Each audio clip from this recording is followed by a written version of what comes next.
అందరికీ ప్రభు అయిన యేసుక్రీస్తు ఘననామములో హృదయపూర్వకమైన వందనాలు తెలియచేస్తున్నాం. మనం కీర్తన భాగాన్ని ఈరోజు ధ్యానం చేయట్లేదు. ఇది మట్టలాదివారం, ఫామ్ సండే కనుక కొన్ని మాటలు ఈ ఆదివారం సందర్భంగా నేను జ్ఞాపకం చేయాలనుకుంటున్నాను. కొంతమందికి అది జ్ఞాపకం లేనట్టుంది, తెల్లమోకాలు వేశారు. ఇది మట్టలాదివారం. ప్రపంచం అంతా పండుగ చేసుకుంటున్నారు, ప్రభువుని మహింపరుస్తూ ఆయన చేసిన కార్యాలను గురించి తలపోస్తూ. ఈరోజు జరిగిన 2 కార్యాలు మీ ముందు ఉంచుతాను, జాగ్రత్తగా వినండి. ఈరోజు జరిగిన 2 కార్యాలు మీ ముందు ఉంచుతాను. వాటిల్లో మొదటిది, ఒక అయోగ్యమైన పనికిమాలిన గాడిదను దేవుడు కోరుకోవడం మనం గమనిస్తాం. ఇది మానవ జీవితాన్ని దేవుడు ఎంపిక చేసుకున్న విధానం. పరిశుద్ధ గ్రంథంలో నుంచి వాక్య భాగాన్ని చూడాలని, చదవాలని మీ అందరికీ నేను ఆహ్వానాన్ని తెలియచేస్తున్నాను. మత్తయి సువార్త 21వ అధ్యాయం, మత్తయి సువార్త 21వ అధ్యాయం ప్రారంభం నుండి, దానికంటే ముందు మీరు ఒక ప్రవచనం 15వ వచనం చూడండి. 21:15. కాగా ప్రధాన యాజకులు, శాస్త్రులు ఆయన చేసిన ఒక్క నిమిషం 21వ అధ్యాయం 21వ అధ్యాయంలో ఒక ప్రవచనం చెప్పబడింది. 5వ వచనం, 4లో ప్రవక్త వలన చెప్పబడినది నెరవేరునట్లు ఇది జరిగిన. అదేమనగా, ఇదిగో నీ రాజు సాత్వికుడై గాడిదను, భారవాహకు పశువు పిల్లనైన చిన్న గాడిదను ఎక్కి నీ యొద్దకు వచ్చుచున్నాడని సియోను కుమార్తెతో చెప్పండి. 2 చేతులు ఎత్తి స్తోత్రం చెప్పండి. ఇదిగో నీ రాజు సాత్వికుడై చిన్న గాడిద మీద నీ దగ్గరకు వస్తున్నాడు అనే మాట ప్రవచనం. ప్రవక్తలు ఏం చెప్పారో ఆ ప్రవచనం నెరవేరినట్లు యేసు శరీరధారిగా ఉన్నప్పుడు ఆయన బేత్బగే అనే ప్రాంతానికి వచ్చిన తర్వాత తన శిష్యులతో, మరి 21వ అధ్యాయం మత్తయి సువార్తలో మొదటి 2 వచనాల్లో ఈ విధంగా చెప్పాడు. తర్వాత యెరూషలేమునకు సమీపించి ఒలీవ చెట్ల కొండ దగ్గరనున్న బేత్బగేకి వచ్చినప్పుడు యేసు తన శిష్యులలో 2 చూచి, మీ ఎదుటనున్న గ్రామమునకు వెళ్ళుడి. వెళ్ళగానే కట్టబడి ఉన్న ఒక గాడిదయు దానితో నున్న ఒక గాడిద పిల్లయు మీకు కనబడును. వాటిని విప్పి నా యొద్దకు తోలుకొని రండి. ఎవడైనను మీతో ఏమైనాను అనిన ఎడల అవి ప్రభువునకు కావలసి ఉన్నవని చెప్పవలెను. వెంటనే అతడు వాటిని తోలిపెట్టునని చెప్పి వారిని పంపెను. 2 చేతులు ఎత్తి స్తోత్రం చెప్పండి. ఈ సందర్భంలో మీకు నేను జ్ఞాపకం చేయాలనుకున్న మాట ఏంటంటే, ఒక గాడిదను దేవుడు కోరుకున్నాడు. ఒక గాడిదను తన మహిమ కొరకు వినియోగించుకున్న సందర్భాన్ని మీకు నేను జ్ఞాపకం చేస్తున్నాను. ఈ మట్టలాదివారంలో ఆయన బహిరంగంగా మహిమపరచబడిన సందర్భం దేని ద్వారా అంటే, ఈ గాడిద ద్వారానే. వాస్తవ రూపానికి మనం పాత నిబంధన గ్రంథాన్ని పరిశీలన చేస్తే, ఈ గాడిద అనేటువంటిది దేవుని సన్నిధిలో కానీ దేవుని కొరకైనటువంటి ఏ ఆరాధన ఆచారాల కొరకు ఉపయోగపడింది కాదు. ప్రభువుని మహిమపరచడానికి కానీ బలులు అర్పించడానికి కానీ ఈ గాడిదను పాత నిబంధనలో ఎక్కడ ఉపయోగించుకోలేదు. ఎందుకంటే ఈ గాడిదలో చాలా అవలక్షణాలు ఉన్నాయి. కానీ కొన్ని సందర్భాల్లో ఆ గాడిద ద్వారానే దేవుడు మహిమ పొందాడు. స్తోత్రం చెప్పండి. ఇది ఒక ప్రాముఖ్యమైన సందర్భంగా మనం గ్రహించాలి, గమనించాలి. గాడిదను ఎన్నుకోవడంలో గల ఉద్దేశాన్ని మానవులమైన మనం గ్రహించాలి. ఈ గాడిదలో ఏ అర్హత లేదు, ఏ యోగ్యత లేదు. దానిని దేవుని కొరకై చేసిన బలులలో రకరకాలైన జంతువులను ఉపయోగించారు. మేక, గొర్రె, కోడె, ఇలాగా గొర్రె పిల్లలు, పావురాళ్ళు, గువ్వలు, ఇవన్నీ కూడా ఆయనకు అర్పించే బలులలో ఉపయోగించి మరి వారి పాప పరిహారార్థ బలి, అపరాధ పరిహారార్థ బలి, సమాధానార్థ బలి, దహన బలి, ఇలాంటి బలులు ఏం చేసినా కూడా వాటిల్లో ఈ గాడిదను మాత్రం ఎక్కడ ఉపయోగించలేదు. ఒకవేళ ఎవడైనా ప్రతిష్టగా గాడిదను కానీ అర్పిస్తే ప్రభు అన్నాడు కదా, ఆ గాడిదకు వెల ఇచ్చి గాడిదకు మారుగా గొర్రె పిల్లను ఇచ్చి గాడిదను విడిపించాలన్నాడు. స్తోత్రం చెప్పండి. చెప్పండి, ఏమన్నాడు? గొర్రె పిల్లను ఇచ్చి గాడిదకు మారుగా గొర్రె పిల్లను ఇచ్చి గాడిదను ఏం చేయాలి? విడిపించాలి. ఒకవేళ అలా విడిపించకపోతే ఆ గాడిదను తల నూలిపి మెడ నూలిపి చంపేయాలన్నాడు. గాడిద ఎక్కడ ఉపయోగపడలేదు, ఎక్కడ ఉపయోగించబడలేదు గాడిద. దేవుని ఉద్దేశం ఏమని చెప్పాలనుకుంటున్నానంటే, ఎందుకు గాడిదను ఉపయోగించలేదో కొన్ని మాటలు చెప్తాను. ఇదివరకు దినాల్లో చెప్పాను, అయితే కొన్ని జ్ఞాపకం చేస్తాను ఈరోజు కూడా. బైబిల్ ఉండి వాక్యం చదవగలిగిన వాళ్ళందరూ చూడండి, పరిశుద్ధ గ్రంథంలో నుంచి యెషయా గ్రంథం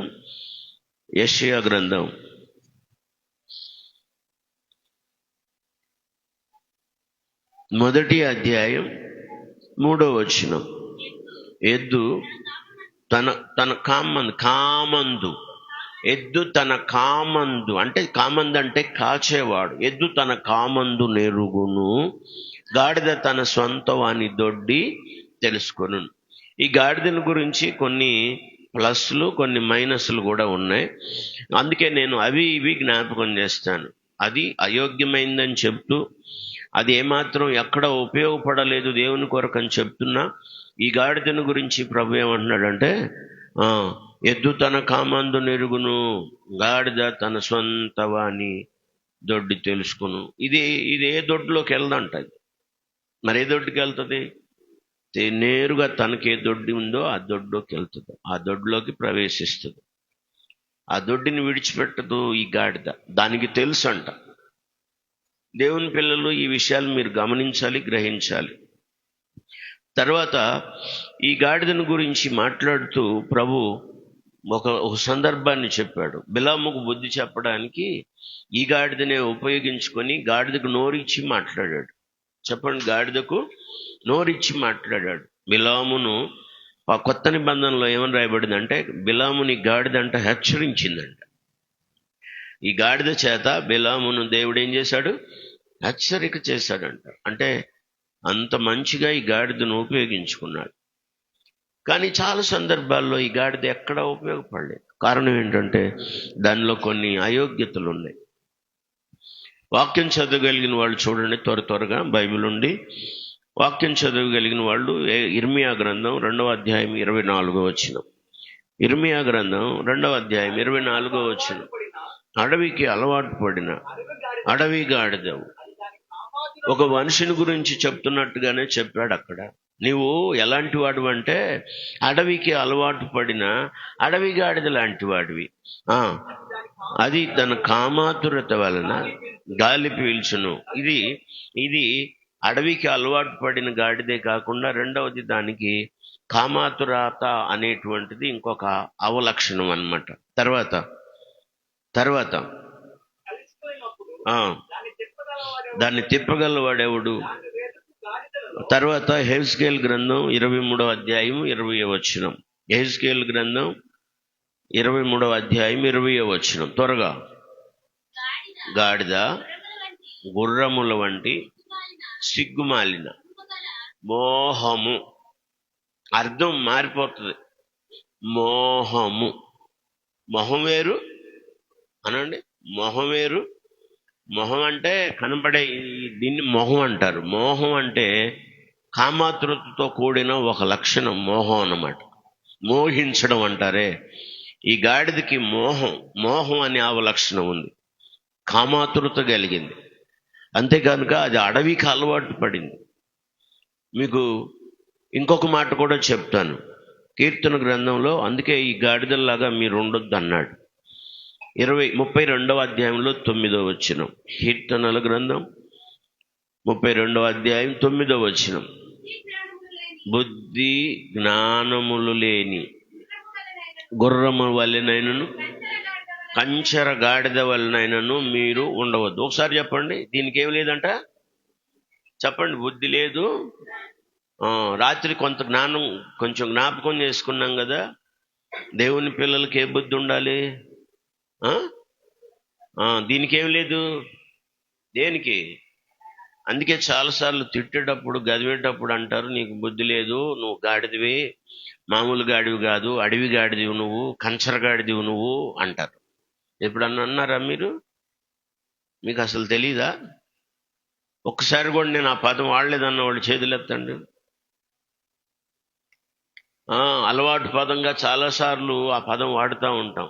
అది మామూలు గాడిది కాదు, అడవి గాడిదని, కంచర గాడిదని, ఇంకా అడ్డగాడిదని, ఎన్ని రకాల గాడిదలు ఉంటాయో అవన్నీ మన వాళ్ళకి కంఠస్థమే. ఇదంట బుద్ధి లేని గాడిదంట, ఇదంట జ్ఞానం లేని గాడిదంట, కామాతృత కలిగిన గాడిదంట, ఇది అడవికి అలవాటు పడిందంట. ఇన్ని అవలక్షణాలు ఉన్నాయి కనుక వాక్యం ఏం చెప్తుందంటే, మీరు బుద్ధి జ్ఞానం లేని ఈ గాడిదల వలనైనను, గుర్రముల వలనైనను, కంచెర గాడిద వలనైనను ఉండొద్దు అన్నాడు. స్తోత్రం చెప్పండి. చెప్పండి పక్కన వాళ్ళకి, మనం గాడిదలాగా ఉండొద్దు అని చెప్పండి. అదేంది ఎట్టని చెప్పాడు ప్రభువారు? పాస్టర్ గారు చెప్పాడంటే మనం విరుద్ధంగా ఆలోచించాలి, కానీ ప్రభువే చెప్తున్నాడు మీరు ఎలా ఉండొద్దు, ఈ గాడిదలాగా ఉండొద్దు అన్నాడు. అంటే గాడిదలో ఎన్ని అవలక్షణాలు ఉన్నాయో ఆయన దేవునికి తెలుసు, అందువల్ల దాన్ని వాడుకోలేదు, ఉపయోగించలేదు. కానీ కొత్త నిబంధనలోకి వచ్చిన తర్వాత యేసు ప్రభు స్వయంగా తన నోటితో చెప్తున్న మాట ఏంటంటే, ఆ బెత్పగేకి వెళ్ళిన తర్వాత ఆయన అక్కడికి వెళ్ళి, ఆ ఊరిలో మీరు ప్రవేశించండి, అక్కడ ఒక గాడిద దాని పిల్ల కట్టబడి ఉంటుంది, దాన్ని విప్పుకొని తోలుకొని రండి, ఎవడైనా కానీ మిమ్మల్ని అడిగితే ఎందుకు వాటిని విప్పుతున్నారని మీరు చెప్పాల్సిన మాట ఏంటంటే, అది నా ప్రభువుకి కావాలి. చప్పట్లు కొట్టి అందరూ స్తోత్రం చెప్పండి. పాత నిబంధనలో ఎక్కడ ఈ గాడిదను ఉపయోగించుకొని దేవుడు కొత్త నిబంధనలో యేసుక్రీస్తు వారి ద్వారా కోరుకుంటున్నాడు. నా వైపు చూడండి. పాత నిబంధన ద్వారా ఏ వ్యక్తి కూడా ధర్మశాస్త్రం ప్రకారం నీతిమంతుడిగా తీర్చబడే అవకాశం లేదు. అంతేకాకుండా ఇక్కడ నేను మొదటే జ్ఞాపకం చేశాను, ఈ గాడిద పనికిరాదు గనక ఎవడైనా ఈ గాడిదను అర్పిస్తే ఈ గాడిదకు ప్రతిగా దేన్ని అర్పించాలి? గొర్రె పిల్లని అర్పించాలి. ఇక్కడ క్లియర్గా నేను మీతో ముగిస్తాను ఇక్కడ ఈ సందర్భాన్ని, జాగ్రత్తగా వినండి. గాడిదకు ప్రతిగా, గాడిదకు మారుగా అర్పించబడిన గొర్రెపిల్ల మన ప్రభు అయిన యేసుక్రీస్తు వారు. చప్పట్లు కొట్టి స్తోత్రం చెప్పండి గట్టి. గొర్రెపిల్ల పనికిరాదు గనుక, గాడిద పిల్ల పనికిరాదు గనుక, గాడిద అయోగ్యమైంది గనుక, కామాతృత కలిగింది గనుక, అది బుద్ధి జ్ఞానం లేనిది గనుక అది వద్దు అని చెప్పిన దేవుడు, పాత నిబంధన కాలంలో తిరస్కరించిన దేవుడు ఇక్కడ మాత్రం ఏం చెప్తున్నాడంటే, దానిని విప్పి తోలుకొని నా యొద్దకు తీసుకొని రండి. 2 చేతులు ఎత్తి స్తోత్రం చెప్పండి. ఎవరైనా అడిగితే ఏం చెప్పాలంటే మీరు, అది నా ప్రభువుకి కావాలి. అందరూ ఆమేన్ చెప్పండి. ఏ మాత్రం మంచి లక్షణాలు లేని ఈ గాడిదను ప్రభువు కోరుకున్నాడు. ప్రియులారా, ఈ గాడిదను విడిపించడానికి ఇంకొక మాట చెప్తున్నాను, మీరు జాగ్రత్తగా ఆ వచనాన్ని జాగ్రత్తగా మీరు పట్టుకోవాలని మీకు నేను ప్రేమతో ఆహ్వానాన్ని తెలియజేస్తున్నాను. నిర్గమాకాండం పరిశుద్ధ గ్రంథంలో నుంచి 13వ అధ్యాయం చూడండి. నిర్గమాకాండంలో 13వ అధ్యాయం 1వ వచనం చదవండి. మరియు యెహోవా మోషేతో ఇలాగు సెలవిచ్చును, ఇశ్రాయేలీయులలో మనుషుల యొక్కయు పశువుల యొక్కయు ప్రథమ సంతతి అనగా ప్రతి తొలిచూలు పిల్ల నాకు ప్రతిష్ఠింపుము, అది నాదని చెప్పాను. చదవండి. మోషే దేవునికి అందరూ స్తోత్రం చెప్పండి. అన్నిటినీ నాకు సమర్పించాలి, నాకు ప్రతిష్ఠించాలి అని చెప్పాడు. ప్రథమ ఫలం నాదని చెప్పమన్నాడు. అది మనుషుల్లోనూ పశువుల్లోనూ ప్రతి తొలిచూల్లో ప్రతిష్ఠింపబడిన నాది అన్నాడు. కానీ ఆ టైంలో మరి గాడిదొస్తే, అన్నిట్లో తొలిచూలు అంటే పక్షులు, దాంట్లో ఎన్ని రకాల జంతువులు ఉన్నాయో అన్ని, మనుషుల్లో కూడా మనుషుల్లో కూడా స్త్రీ కానీ పురుషుడు కానీ ప్రథమది నాది, మొదటిది నాది అని చెప్పాడు. మరి అలాగే గాడిదల్లో ప్రథమైంది తీసుకోవాలి కదా. కానీ గాడిదను గురించి అక్కడేం చెప్పాడంటే 13వ వచనం చూడండి, 12వ వచనం 13వ వచనం. ప్రతి తొలుచూలు పిల్లను నీకు కలుగు ప్రతి పశువు సంతతిలో ప్రతి తొలుచూలు పిల్లను యెహోవాకు ప్రతిష్ఠిం, వానిలో మగ సంతానము యెహోవా దగును. 13వ వచనం. ప్రతి గాడిద తొలి పిల్లను వెల ఇచ్చి విడిపించి దానికి మారుగా గొర్రె పిల్లను ప్రతిష్ఠింపవలెను. అట్లు దానిని విడిపింపని ఎడల దాని మెడను ఎరగదీయవలెను. అందరు నా వైపు చూడండి. పనికిరాని గాడిద కోసం ఇంకొకటి బలి చేయబడుతుంది, ఇక్కడ ఇంకొకటి అర్పించబడుతుంది. అందరు నా వైపు చూడండి. ఆ గాడిద కూడా విడిపించబడాలి కదా. ఆ గాడిదను విడిపించబడటం కోసం ప్రభు ఏం చెప్తున్నాడంటే, ఆ గాడిద పిల్ల విడిపించబడాలి అంటే దానికి మారుగా పణంగా అక్కడ దేన్ని పెట్టాలంటే గొర్రె పిల్లను పెట్టాలి. స్తోత్రం చెప్పండి. గాడిద పక్షంగా ప్రాయశ్చిత్తం చేయడానికి. గాడిద నిలబడటానికి యోగ్యమైంది కాదు గనుక, అక్కడ వాడబట్టడానికి యోగ్యమైంది కాదు గనుక దాన్ని తీసుకొచ్చి దేవుని సన్నిధిలో దేని కొరకు వాడడానికి అవకాశం లేదు గనుక ఇప్పుడు దానికి మారుగా వేరుగా బదులుగా ఇంకొక దాన్ని ఫణంగా పెట్టాల్సి వచ్చింది. అదేంటంటే గొర్రెపిల్ల. ఆ గొర్రెపిల్లే మన ప్రభు అయిన యేసుక్రీస్తు. 2 చేతులు ఎత్తి స్తోత్రం చెప్పండి. యోహాను శిష్యులు యేసుక్రీస్తు వారి మార్గాన్ని వెళ్ళిపోతున్నప్పుడు యోహాను శిష్యులు యోహాను దగ్గర ఉన్నారు. ఆయన్ని చూపెడుతూ ఈ మాట చెప్తున్నాడు యోహాను, ఇదిగో లోక పాపమును మోసుకొని పోవు దేవుని గొర్రె పిల్ల. చప్పట్లు కొట్టి అందరూ స్తోత్రం చెప్పండి. అయోగ్యమైన గాడిదకు ప్రతిగా మూల్యం చెల్లించిన గొర్రె పిల్ల యేసుక్రీస్తు. భక్తుడు అదే పాట పాడాడు. ఆదిలో నియమింపబడిన గొర్రె పిల్ల, అనాదిలో వధించబడిన గొర్రె పిల్ల, ఆదిలో నియమించబడిన గొర్రె పిల్ల, అనాదిలో వధించబడిన గొర్రె పిల్ల. ఇస్సాకుకు ప్రతిగా బలి అయిన గొర్రె పిల్ల, ఇస్సాకుకు ప్రతిగా బలి అయిన గొర్రె పిల్ల, గొల్గతాలో యేసు రూపమై వధింపబడిన గొర్రె పిల్ల, గొల్గతాలో యేసు రూపమై వధింపబడిన గొర్రె పిల్ల, నాదిలో నియమింపబడిన గొర్రె పిల్ల, ఆదిలో వధింపబడిన గొర్రె పిల్ల. వదకు తేబడిన గొర్రె పిల్లవోలే మౌనియాయనో బలియాగమాయనో, వదకు తేబడిన గొర్రె పిల్లవోలే మౌనియాయనో బలియాగమాయనో, తన రుజిరముతో నన్ను కొనెనో, అది ఏ అనాది సంకల్పమాయెను, తన రుధిరముతో నన్ను కొనెనో, అది ఏ అనాది సంకల్పమాయెను. ఆదిలో ఆమేన్. అనాదిలో నియమింపబడిన గొర్రె పిల్ల, ఇస్సాకుకు ప్రతిగా బలి అయిన గొర్రె పిల్ల, ఇస్సాకుకు ప్రతిగా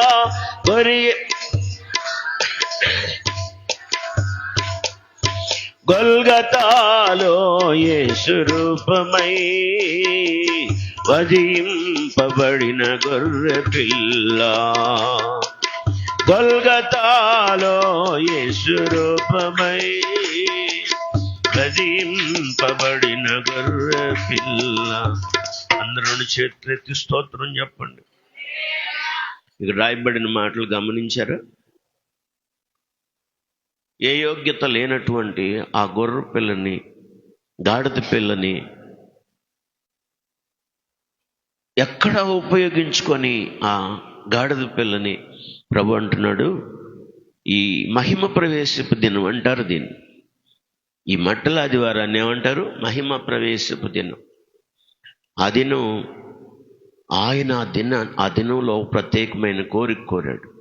అక్కడ గాడిద పిల్ల ఉంది, దాని పిల్లను విప్పుకొని తోలుకొని రండి. ఎవరన్నా మిమ్మల్ని అడిగితే మీరేం చెప్పాలంటే అది నా ప్రభువుకి కావాలి. ఎవరికి కావాలి? ఇప్పుడు చెప్పండి పక్కన వాళ్ళకి, ఆ గాడిద నువ్వే కానీ ఆ గాడిదనైనా నువ్వు నేను మనల్ని ప్రభువు కోరుకుంటున్నాడు. అది నాకు కావాలి. దాన్ని విడిపించండి అంటున్నాడు. దానిని విప్పి తోలుకొని రండి. అక్కడ రాయబడింది కట్టబడిన గాడిద. చెప్పండి దేని చేత?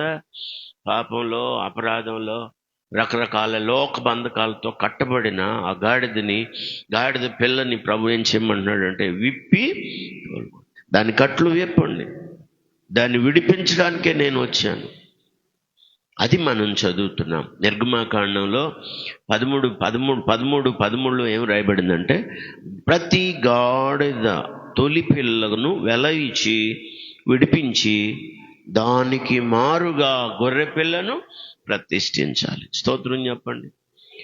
గాడిద పనికిరాదు కనుక దానికి బదులుగా, దానికి మారుగా దేన్ని ఫణంగా పెట్టాల్సి వచ్చింది? అక్కడ గొర్రె పిల్లని. ఆ గొర్రె పిల్ల యేసుక్రీస్తు వారే. మనం ఎక్కడో ఉపయోగపడని వారు, ఎందుకో ఉపయోగపడని వారు. అంత మాత్రమే కాదు, అసలు యోగ్యత అంటూ మనలో ఏమీ లేదు. ఎందుకంటే సిగ్గుమాలిన, మోహం కలిగిన, కామం కలిగిన గాడిద లక్షణాలన్నీ మనలో ఉన్నాయి. పోనీ బుద్ధి ఉందా అంటే అస్సలు లేదు, జ్ఞానం ఉందా అంటే అస్సలు లేదు. అయినా ప్రభు నిన్ను నన్ను కోరుకొని మనందరి ద్వారా ఆయన మహిమ పొందాలనుకున్నాడు. స్తోత్రం చెప్పండి. మీరు అనొచ్చు కదా, పాస్టర్ గారు ఆయన మరి మనలాంటి వాళ్ళని ఎందుకు పుట్టించాలి? గాడిద లాంటి నన్ను ఎరిగినా కూడా నన్ను ఎందుకు పుట్టించాలి? గాడిద స్వభావం నాదని దేవుడికి తెలుసు కదా. అమ్మ నేనేం చెప్పాను? ఒకవేళ మీకు ఆలోచన కానీ వస్తే, గాడిద స్వభావం నాదని తెలిసి కూడా అసలు నన్ను ఎందుకు పుట్టించాలి, అటు పుట్టించకుండా ఉంటే బాగుండేది కదా అని మీరు అనొచ్చు. యెషయా గ్రంథంలో ఒక మాట చెప్పాలనుకుంటున్నాను. నిన్ను పుట్టించినప్పుడు నువ్వు గాడిదలాగా ఉండడానికి దేవుడు పుట్టించలేదు. బైబిల్ ఉండి వాక్యం చదవగలిగిన వాళ్ళందరూ కూడా వాక్యం చూడాలని, వాక్యం చదవాలని నేను ప్రేమతో మీ అందరికీ ఆహ్వానాన్ని తెలియచేస్తున్నాను. దయచేసి యెషయా గ్రంథం 43:7 చూడండి. నా మహిమ నిమిత్తము నేను సృజించిన వారిని, నా నామం పెట్టబడిన వారందరినీ తెప్పించుము. నేనే వారిని కలుగజేసి తిని వారిని పుట్టించిన వాడను నేనే. 2 చేతులెత్తి స్తోత్రం చెప్పండి. ఎందుకు పుట్టించాడంట? 7వ వచనాన్ని మీరు జాగ్రత్త గమనించండి. నా మహిమ నిమిత్తము అంటున్నాడు. చెప్పండి దేని నిమిత్తం? ఇప్పుడు చెప్పండి. గాడిద దేని నిమిత్తం అక్కడ ఉపయోగపడబోతుందంటే దేవుని మహిమ నిమిత్తం. అక్కడ జరిగిన ఒక సంఘటన ఏంటంటే, ఆయన చెప్పిన మాటను విని వాళ్ళు వెళ్ళి ఆ గాడిదను విప్పి తోలుకొచ్చిన తర్వాత గాడిద మీద బట్టలు వేసి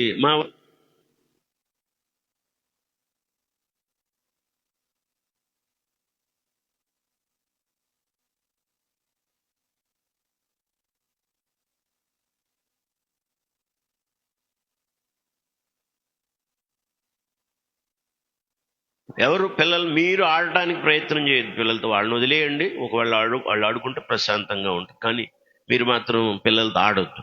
ఆమెను చెప్పండి ఒకసారి. వాళ్ళు దేవుని సన్నిధికి రావాలి. ఇందాక నేను అదే చెప్పాను. ఎవరెవరు రావాలి చెప్పండి. గాడిద రావాలి. దానికి కూడా ఏం లేదు, బుద్ధి లేదు, జ్ఞానం లేదు, అంతే. అన్ని అవలక్షణాలు దానికి కూడా వచ్చినాయి మనతో పాటు. ఆమెన్ చెప్పండి. అందుకే చాలాసార్లు కోపం వచ్చినప్పుడు పిల్లల్ని కూడా ఏమంటున్నాం మనం? నువ్వు చెప్పండి, నువ్వు గాడిదవురా, గాడిద కొడుకురా, నువ్వు అడవి గాడిదవురా, అడ్డగాడిదవురా, కంచర గాడిదవురా అంటలా. వాక్యం అదే చెబుతున్నామ్మా. ఏ గాడిదంట? మీరు ఎప్పుడన్నా అన్నారా? ఈ గాడిద పనికి మాలిందైతే, సిగ్గుమాలిందైతే, కామాతృత కలిగిందైతే, ఏమాత్రం ఏ యోగ్యత లేనిదైతే ప్రభు అంటున్నాడు, ఆ గాడిద నాకు కావాలి, గాడిద దాని పిల్ల కూడా నాకు కావాలి. కనుక కట్టబడి నా కట్లలో నుంచి దాన్ని విప్పి తోలుకొని నా దగ్గరికి తీసుకురండి. దాని మీద ఎవరు ఎప్పుడు కూర్చోలేదండి. ప్రభు దగ్గరికి తీసుకొచ్చిన తర్వాత ఆ బట్టలు గాడిద మీద వేసి ఆయన ఆ గాడిద నడుస్తూ ఉంటే దారి పొడుగుతా బట్టలు పరిశారంట. దారి పొడుగుతా వాళ్ళ విలువైన వస్త్రాలు తెచ్చి గాడిద కాళ్ళ కింద వేశారు. మీరు కానీ గాడిద ఇటు వెళ్తుంటే మీ బట్టలన్నీ తెచ్చి గాడిదకు పరుస్తారా? చెప్పండి. ఇప్పుడు గాడిద ద్వారా దేవునికి ఎంత మహిమ వచ్చిందో. వాళ్ళ విలువైన వస్త్రాలు కూడా లెక్క చేయకుండా వస్త్రాలు దారి పొడుగుతో పరిచారు. స్తోత్రం చెప్పండి గట్టిగా. చెట్ల కొమ్మలు తీసుకొచ్చి, మరి ఖర్జూరం మంటలు తీసుకొచ్చి, అక్కడ కొన్ని మరి నిర్వంజి లేకపోతే అలాంటివన్నీ కూడా మన పాత నిబంధన కాలంలో వాళ్ళు మరి ఒక పండగ చేసేవాళ్ళు. ఆ పండగలో వాడినట్టుగా రోడ్డు పొడుగుతా కూడా మట్టలు పరిశారు, చెట్ల కొమ్మలు నరికేసి ప్రభువుకు స్వాగతం చెప్పారు. జాగ్రత్తగా వినండి. ఇక్కడ నేను ముగించాలనుకుంటున్నాను. ఆ గాడిదను విడిపించడానికి, ఏ మాత్రం యోగ్యత లేని ఆ గాడిదను విమోచించడానికి ఇక్కడ గొర్రెపిల్ల ఏం చేయబడిందంటే దానికి మారుగా అర్పించబడింది. గాడిద మనమైతే ఆ గొర్రెపిల్ల ప్రభు అయిన యేసుక్రీస్తు వారు. అవును ప్రియులారా, గాడిద ఇసాకైతే ఇసాకును విడిపించడానికి బదులుగా అక్కడేం చేయబడిందంటే ఓ గొర్రెపిల్ల వధించబడింది. స్తోత్రం చెప్పండి. పాప మానవాళి విమోచన కొరకు మన ప్రభు అయిన యేసుక్రీస్తు వారు బలి అయిన సందేశం ఈ వచనంలో మనకు కనబడుతుంది. ప్రభు అంటున్నాడు, మీరైతే బుద్ధి జ్ఞానం లేని కంచెర గాడిద వలనైనను గుర్రముల వలనైనను ఉండొద్దు అన్నాడు. కానీ మనం అలాగే ఉన్నాం కనుక మనల్ని విడిపించడానికి యేసుక్రీస్తు వారి లోకానికి వచ్చి ఆయన ప్రాణాన్ని పణంగా పెట్టి విడిపించి విమోచించాడు. 2 చేతులెత్తి స్తోత్రం చెప్పండి. ఇక్కడ ఈ సందర్భంలో రెండవదిగా మీకు నేను జ్ఞాపకం చేయాల్సిన ముఖ్యమైన విషయం, ఈరోజు ఆయన చేసిన పని ఏంటంటే వారు సంతోషంగా మట్టలను పట్టుకొని చేత పట్టుకొని హోసన్నా జయము అనండి, హోసన్నా జయము, దావీదు కుమారునికి జయము అని స్తోత్రములు చేస్తూ ఆ యెరూషలేము వీధుల్లో గుండా దేవాలయం దాకా ప్రయాణం కొనసాగింది. తీరా యేసుక్రీస్తు వారు ఆ దేవాలయానికి వెళ్ళిన తర్వాత ఆ పండగ వాతావరణం అంతా కూడా మారిపోయింది. దీంట్లో ఇక్కడ మీకు నేను జ్ఞాపకం చేయాలనుకుంటున్నటువంటి రెండవ కారణం చాలా విశేషమైంది. సంతోషంతో ఆనందంతో వాళ్ళు అక్కడికి వచ్చారు. మీరు మత్తయి సువార్త 21లో కూడా కనబడుతుంది. కానీ యోహాను సువార్తలో ఆ కంటిన్యూషన్ మీరు తీసుకుంటా రండి, అక్కడ గమనించండి. ఆయన దేవాలయానికి వచ్చిన తర్వాత ఆ పాటలో ఆ యొక్క సంతోషం అంతా కూడా మరి ఒక్క నిమిషంలో ఆవిరైపోయేలాగా ఆయన మరి ప్రవర్తించిన విధానాన్ని చూస్తాం. ఆయన చాలా వ్యాకులు పడి బాధపడ్డట్టుగా మనం చూస్తాం. ఆయన చాలా వేదన పడ్డట్టుగా చూస్తాం. ఎందుకు? అసలు ఏం జరిగింది? ఆ ఊరేగింపు జరిగి వారు పాటలు పాడుకుంటా దేవుణ్ణి మహిమపరుచుకుంటా యేసుక్రీస్తు వారిని ఆ గాడిద పిల్ల మీద కూర్చోబెట్టి ఆ దేవాలయం దాకా వచ్చిందాకా బాగుంది, కానీ సంతోషంగా వారు మహిమపరిచారు. కానీ ఆ దేవాలయంకి వచ్చిన తర్వాత మాత్రం పరిస్థితి అంతా మారిపోయింది. ఏం జరిగింది అక్కడ? దయచేసి యోహాను సువార్త 2వ అధ్యాయం 13వ వచనం చూడండి. యూదుల పస్కా పండుగ సమీపింపగా యేసు యెరూషలేమునకు వచ్చి దేవాలయంలో ఎడ్లను గొర్రెలను పావురములను అమ్మువారు రోకలు మార్చువారు కూర్చుండుట చూచి తాళ్లతో కొరడాలు చేసి గొర్రెలను ఎడ్లనన్నిటినీ దేవాలయములో నుండి తోలివేసి రోకలు మార్చి వారి చల్లివేసి వారి బల్లలను పడద్రోసి పావురములు అమ్మువారిని, వీటిని ఇక్కడి నుండి తీసుకొని పోండి, ఇది నా తండ్రి ఇల్లు, వ్యాపారపు టిల్లుగా చేయకూడని చెప్పి 2 చేతులే స్తోత్రం చెప్పండి. రెండవ సందర్భం ఏంటంటే దేవాలయం యొక్క శుద్ధీకరణ. చెప్పండి. దేవాలయం యొక్క మొదటిది ఆయన మహిమ ప్రవేశం. గాడిద ద్వారా ఆయన గాడిదను కోరుకొని ఎన్నుకొని ఏర్పరుచుకొని ఆయన మహిమ పొందిన విధానం, ఏ మాత్రం యోగ్యత లేని దాన్ని ఉపయోగించుకొని ఆయన ఘనపరచబడిన విధానం మొదటిదైతే, రెండవది ఆయన ఆ ఊరేగింపులో లేకపోతే ఆ జయ ప్రవేశపు దినంలో అక్కడ దాకా వచ్చి యెరూషలేము దేవాలయములోకి వెళ్ళిన తర్వాత పరిస్థితి అంతా మారిపోయింది. ఆయన సహించలేని వాడు అయిపోయాడు, ఆవేదనకు గురైపోయాడు. దేవాలయంలోకి వెళితే ఆయనకి దేవాలయం ఎలా చేశారంటే వాళ్ళు దొంగల గుహగా చేశారు. చెప్పండి, ఎలా చేశారు? దొంగల గుహగా చేశారు. వ్యాపారపు టిల్లుగా మార్చేశారు. అందులో వ్యాపారం జరుగుతుంది. ఏంటా వ్యాపారం అంటే మీరు చూడండి, అక్కడ దేవాలయంలో ఎడ్లను గొర్రెలను పావురములను అమ్మువారు, రోకలు మార్చువారు కూర్చుండి ఉండుట చూశారు. దేవాలయంలో ఎవరెవరు కనపడ్డారు? ఎడ్లు అమ్మేవాళ్ళు, పావురాళ్ళు అమ్మేవాళ్ళు, రోకలు మార్చేవాళ్ళు. రోకలు మార్చేవాళ్ళు అంటే అర్థం ఏంటంటే, ఒక దేశం నుంచి ఇంకొక దేశానికి వెళ్తే యెరూషలేములో మన రోకలు అంటే మన డబ్బులు సెల్లవు.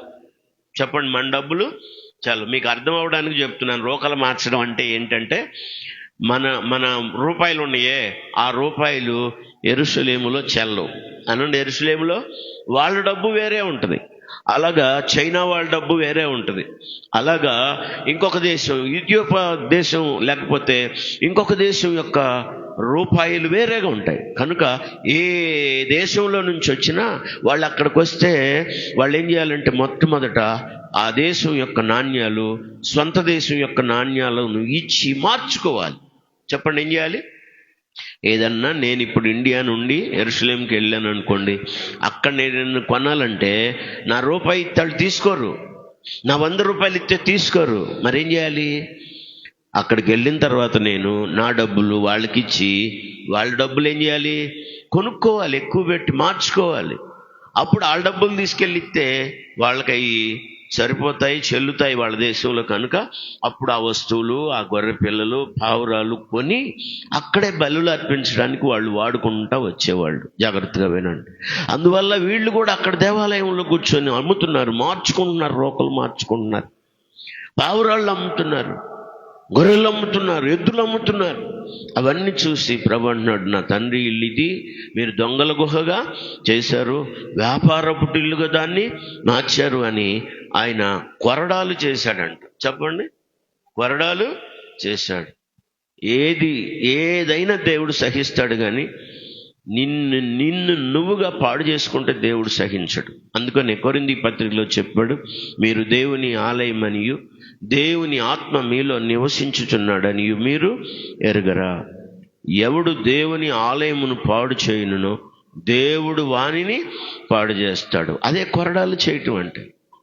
దేవుని ఆలయమును నువ్వు దేవునికి మహిమ తెచ్చే ఆలయంగా ఉండాలి, దేవుని మహిమపరిచే సాధనంగా ఉండాలి. నీవు పాడైపోవడానికి దేవుడు ఇష్టపడ్డు, దొంగల గుహగా నీ హృదయం మారడానికి దేవుడు ఇష్టపడ్డు, లోక వ్యాపారం అంతా నీలో జరగడానికి దేవుడు ఇష్టపడ్డు, లోకమంతా నీలో నివసించడానికి దేవుడు ఇష్టపడనే సందేశం ఇందులో కనబడుతుంది మనకి. అందువల్ల ఆయన కోపాన్ని సహించలేక దేవాలయాన్ని శుద్ధి చేయడానికి ఇష్టపడ్డాడు.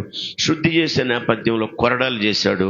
అక్కడ ఎవరైతే వ్యాపారాలు చేస్తున్నారో వాళ్ళందరినీ తరిమి కొట్టేశాడు ఆయన. స్తోత్రం చెప్పండి గట్టిగా.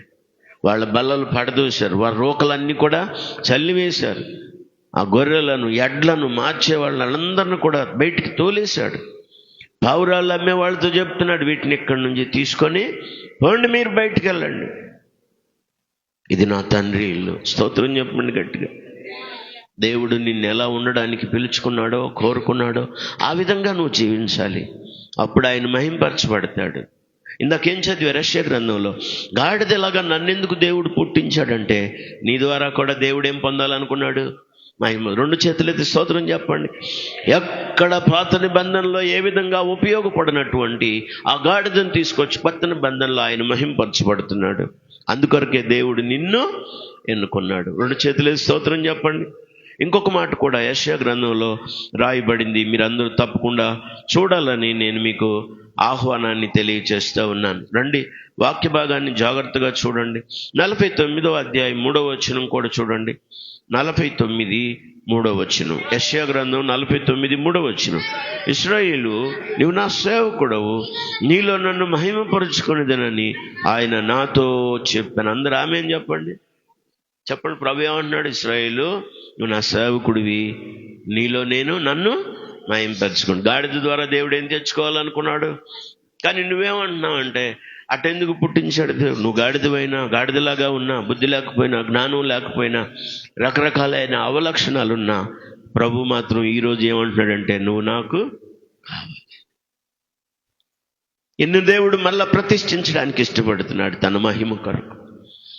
నేను ఇలా ఉన్నాను, నేను అయోగ్యుణ్ణి, నేను పనికిరాను, నేను ఉపయోగపడినాను నువ్వు అనుకుంటున్నావు. కానీ ప్రభు అంటున్నాడు కదా, ఆ గాడిద నాకు కావాలి. అది కామాతురత కలిగిందే, అది మోహం కలిగిందే, అడవికి అలవాటు పడిందే, బుద్ధి లేదు దానికి, జ్ఞానం కూడా లేదు. కానీ ప్రభు అంటున్నాడు, అది నాకు కావాలి. దాన్ని ఉపయోగించుకునే ఈ జయప్రవేశపు దినాన్ని కొనసాగించాడు. అక్కడికి వెళ్ళి దేవాలయాన్ని శుద్ధి చేశాడు. ఆయన పరిస్థితులన్నిటిని కూడా మార్చాడు, చక్కబెట్టాడు ఆయన. ఈరోజు ఒక విమర్శ మనం చేసుకోవాలి. అదేంటంటే, దేవునికి ఇష్టమైన దేవాలయంగా మనం ఉన్నామా? ఆయన నివసించే పరిశుద్ధాలయంగా మనం బ్రతుకుతున్నామా? లేకపోతే ఈ పరిశుద్ధ దినాన్న ఆయనకి సంపూర్ణంగా సమర్పించుకోవాలి. ఒకటి, ఉపయోగపడని గాడిద దేవునికి మహిమ తెచ్చే గాడిదగా మార్చబడింది. దాని కొరకు నువ్వు సిద్ధపడాలి. ఏ అవలక్షణాలు ఉన్నాయని చెప్పి మీరు అలా ఉండొద్దు అని చెప్పాడో అలా ఉండకుండా ఉండడానికి తీర్మానం ఉండాలి. బుద్ధి జ్ఞానము లేని గుర్రముల వలనైనను కంచర గాడిద వలనైనను మీరు ఉండొద్దు. అందరూ ఆమేన్ చెప్పండి. ఎంత క్లియర్గా చెప్పాడు. దేవుడు ఉపయోగించుకోలేడు గనుక, దేవుడు వాడుకోడు గనుక, దేవునికి అది మహిమ తెచ్చేదిగా ఉండదు గనుక మీరు అలా ఉండొద్దు అని చెప్పాడు. అలా ఉండకూడదనే ఆయన మహిమ తెచ్చేదాన్ని దాని కొరకు ఒక సాధనంగా వాడుకోవడానికి మరలా కోరుకొని ప్రతిష్ఠించుకొని దాని నిమిత్తము తను తాను బలిగా అప్పగించుకున్నాడు. అదే 13:13లో చదివాం. గాడిదకు మారుగా గొర్రె పిల్లను వెల ఇచ్చి విడిపించాలి. గొర్రె పిల్లని గాడిదకు ప్రతిగా వెల ఇచ్చి గొర్రె పిల్లను దానికి ప్రతిగా అర్పించాలి. అంటే బలి చేయాలి. అక్కడ మన ప్రభువైన యేసుక్రీస్తు వారు అలాగే మన నిమిత్తం, మన పాపం నిమిత్తం, మన శాపం నిమిత్తం, మన అవలక్షణాల నిమిత్తం కల్వరి శిలువలో తన ప్రాణాన్ని దారపోశాడు. ఏమిచ్చి ఆయన రుణం తీర్చగలం? మనం పరిశుద్ధ దేవాలయంగా ఉండడానికి, దేవుని ఆత్మ నివసించే ఆలయంగా ఉండడానికి మనల్ని ఎన్నుకున్నాడు. మనల్ని మనం పాడు చేసుకుంటే దేవుడు ఊరుకోడు, సహించలేడు. అందుకే ఆ దేవాలయాన్ని శుద్ధి చేయడానికి ఏం చేశాడు ఆయన? కొరడాలు అనండి, తాళ్లతోటి కొరడాలు చేశాడండి. కొరడాలు చేశాడు. నా వైపు చూడండి. కొరడా పట్టుకునే దాకా జాగ్రత్త పడండి. కొరడా పట్టుకునే దాకా తెచ్చుకోవద్దు. కొరడా పట్టుకుంటే శిక్షే అనండి. కొరడా పట్టుకుంటే శిక్షే. మనం మళ్ళుకుంటే మంచిది, మనం జాగ్రత్త పడితే మంచిది. దేవుని చేతిలో కొరడా వస్తే తీవ్రంగా ఉంటుంది అన్నమాట. ఆయన దేవాలయాన్ని శుద్ధి చేయడానికి తాళ్లతో కొరడాలు చేసి, బల్లలు పడదోసి, రోకలమ్మ వారి రోకలు చల్లివేసి దేవాలయాన్ని శుద్ధి చేశాడు. ప్రభు చిత్తానికి అప్పగించుకొని, హృదయమే ఆయన దేవాలయం కనుక, పరిశుద్ధాత్మక నిలయం కనుక దీన్ని పవిత్రపరచుకొని దేవునికి ప్రియమైన పిల్లలుగా జీవించడానికి ఒక తీర్మానం చేసుకుందాం. ప్రభు తన మాటలు మన కొరకు ఆశీర్వదించును గాక. తలలు వంచని ప్రార్థన చేసుకుందాం. అందరూ కూడా తలలు వంచని ప్రార్థన చేసుకుందాం. స్తోత్రం, స్తోత్రం, స్తోత్రం, స్తోత్రం. నోరు తెరిచి ప్రార్థన చేద్దాం.